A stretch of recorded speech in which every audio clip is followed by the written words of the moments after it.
RV Life, DJ Darren here. Today we are trying to finish up the access covers on the outside of my RV, and so you're looking at right now. So this is my original hole there.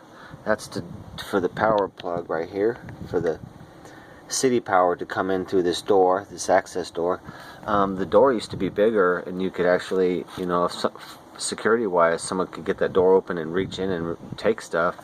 So I'm sizing it down to this door, and it's got this little small thing there, so you can run a cord through and have this locked and closed, but your 50 amp or 30 amp cord still goes through there, and it locks real nice. So downsizing that, making that smaller security wise, it just looks great.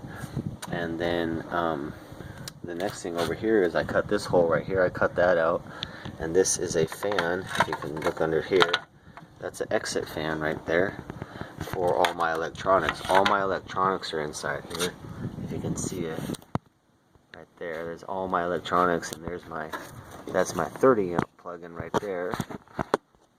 That's my 30 amp, and then I'm going to put a 50 amp one right here next to it.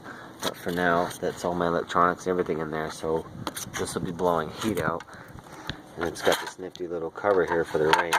So I made this wood piece right here, as you can see. Made that and those cutouts. And so I'm going to fit these in like this. Fit that in like that. And check this out, how nice this is. Got this all done. There we go. So I got a nice cover there. Hold on, sorry guys. Nice cover there, thin. Boom. And there's the back of it.